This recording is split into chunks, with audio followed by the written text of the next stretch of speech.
we could spend a long time on press releases. I would say the easiest way to discover what makes a good press release is to find a news story that has been written about everywhere. Find a story that interests you. You can use this one if you like. And go to every single site that has written about it and read every article. What you'll start to notice is that they use exactly the same words over and over again. It seems like the same paragraph has been written and copied and pasted. Or it might be in different orders. You know, a quote here, a quote there. What that actually is that someone like me has sent 100 people a press release, which is about, you know, it's normally a page. And what they've done is they've got this information and they've written a bit, copied a bit, written a bit, copied a bit. So they're using my words in their articles. So the best way to learn what makes a good press release is to go to a news story that has been written everywhere, see which words have been copied and pasted, and you're like, right, well, that must have come from a press release, and I guarantee 99% of the time it would have. Another way to do it, although these aren't necessarily good press releases, is to go to a site called easier.com. It's a news site, but every single news article is simply a copy and paste of a press release. So there are no journalists here.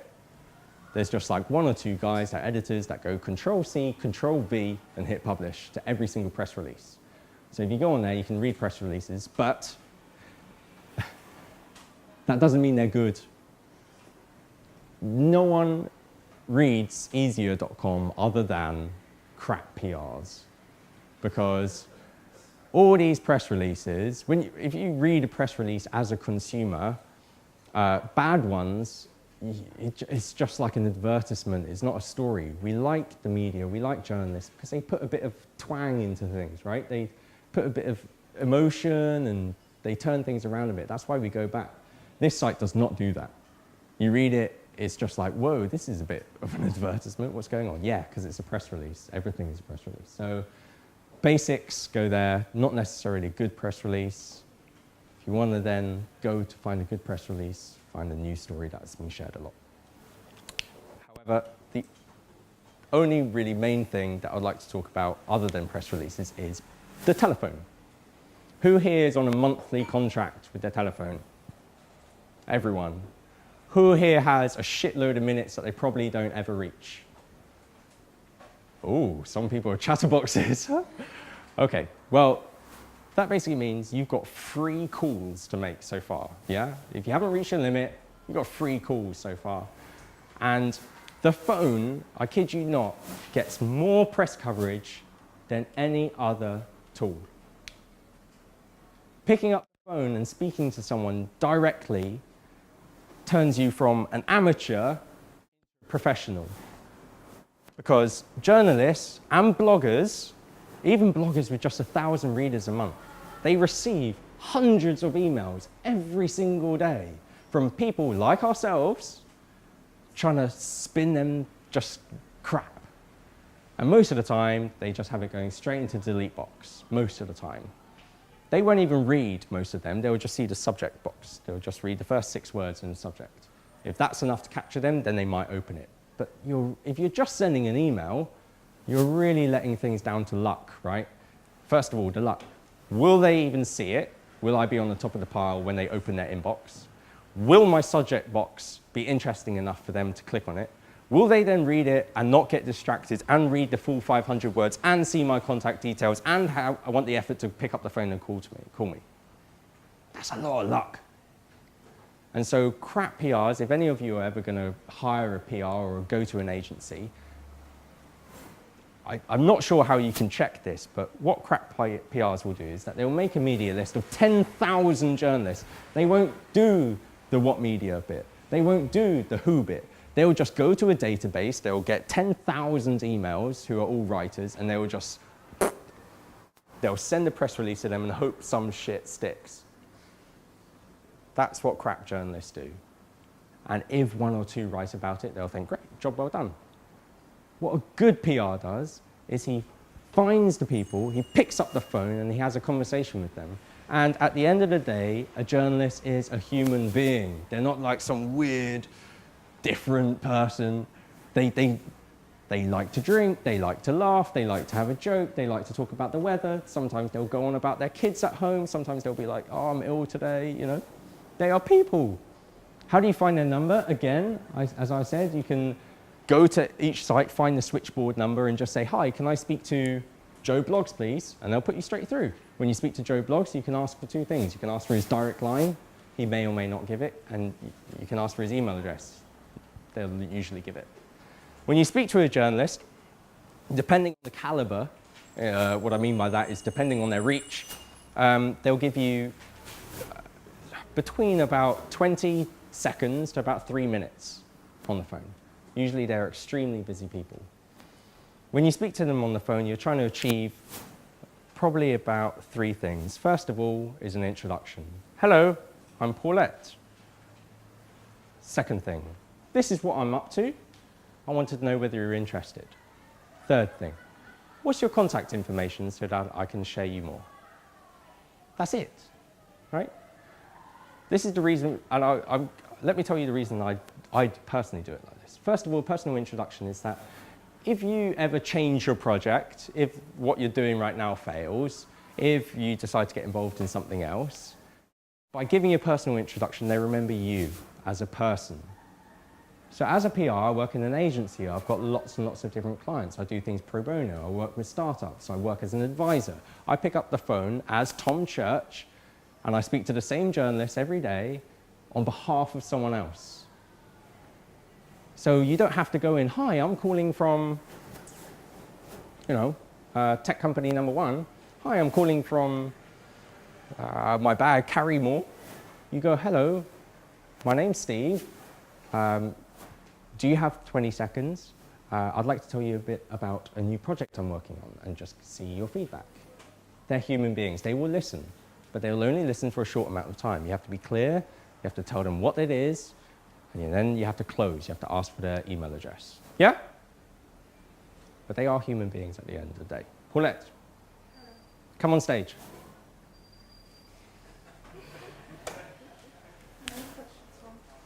Paulette sent me an email. When? 2 weeks ago? Yeah. About 2 weeks ago, explaining what she's up to. What are you up to? I've started an education centre in Essex. An education centre in Essex, which helps uninspired kids to become inspired. Aspirations and attainment levels. So Essex suffers in some areas for very low attainment levels, education levels, etc. Paulette's doing a very noble thing where she set up an organisation where she not only provides education herself and your colleagues, but also tries to inspire them by taking them to trips to universities and professors and just generally trying to raise their aspirations that they want to study, right? Okay. So you sent me an email and you just said, Tom, I'm doing this thing. Is there anything I can do to help? Like, I don't know. And what was the first question that I asked you? Or what was the first actionable question? Can you remember? Like, I asked you that question. Yeah, you asked me who are the local. So Paulette's organisation is based in Essex. So the first question I asked is, who is your local paper? Say loudly who your local paper was. Thurrock Gazette. The Thurrock Gazette. The next question that I asked myself was, right, which journalist writes at that local paper? I've forgotten his name now. Was it Matt? Mike? Matt? Yeah. It was Matt. And so I called Matt and I just said, hello, I'm calling on behalf of my friend, Paulette, who's doing this very noble thing. Would you be interested in, if she called you, in writing about it or just listening more? And he said, sure, right? So tell them what your experience was calling Matt. I have no idea, by the way. I don't know what was said or what came of it. It all get downhill, Tom. Did he tell you to bugger off? No. Okay. Okay. So I called him and he was kind of busy. When I emailed Tom back, he said, make sure you call him today. So I thought, all right. So I called him. He was busy. His colleague said he was in a meeting. So I ran back the next day and he spoke to me. And he said, I said, hi, my friend Tom spoke to you, would you be interested in hearing a bit more about what we do? He said yes. And he's agreed to write a piece before we go on the trip. And he said he'll write a piece after we come back as well. So to explain, you're going on a trip to UCL with the kids? Yeah. to try and inspire them. So he's going to write a piece before and after. Yeah, he said just send in some pictures when you come back, and I'll do a follow-up piece. So how difficult was that? It was really easy, but then I didn't know what you said, so I thought, oh, maybe it was Tom, because Tom went in and set the scene. Now I know is that all you said? Seriously? Honestly, that is all I said. Yeah, it was quite easy then. So thank you very much, Paulette. What I want to show you is that this is not rocket science. So Deepak, who organised this group, thank you very much, runs a site called latestfreestuff.co.uk. It's becoming, I reckon, the world's biggest free site where he makes money from giving away free things. So all the companies that give away little samples, they give away perfume, they give away a free SIM card, they give away a free version of a game, all those things, free competitions. Deepak collects all of that, puts it on his site, with a bit of affiliate marketing, makes a bit of money. I say a bit. Bit jealous. So Deepak recently got in a few magazines. You spoke to someone and you reached out to a journalist simply through Twitter, if I remember correctly. Yeah. Do you want to tell them what happened? There was a journalist through, what was he on? He was on, what did I say? Daily Telegraph. He's a Daily Telegraph writer. He was running a Channel 4 TV show on how people live on free stuff for the rest of their life. And my traffic went through the roof. Before that, I contacted him saying, you should have a look at my site, maybe we can get featured. He said it was too late because the Channel 4 bosses said the editorial date for the TV show was months ago. But in the end, he wrote an article in his Daily Telegraph article, and linked to my website, and my Google rankings went through the roof again. So, and then through that, we got an interview in the BBC, BBC Radio 1. Which is cool, because that also comes back to the bubble effect. One thing tends to lead to another. So that's not all, though. You've also been in some magazines. Yeah, magazines. We've got into Women's Own magazine. How did you approach her? I bought the magazine, went to Sainsbury, bought the magazine, the contact details, and sent her an email. And sent her some free stuff, actually, that's why. I sent her a box of samples, and she loved it, honestly. Deepak did what's called a desk drop. And that is sending your product for free to the journalist, to their desk, and they get it. And depending what it is, sometimes they just ignore it and say, what a pile of crap. That tends to come back to the targeting. And this was great, because it worked into coverage. Yeah, he told me about it a few days before. So round of applause for Deepak. Coverage. So that basically concludes my very brief introduction to PR. Hopefully those last two people that didn't know I was going to call them up onto stage shows you that it can be done. A final saying, I want you all to go and get coverage in the next week.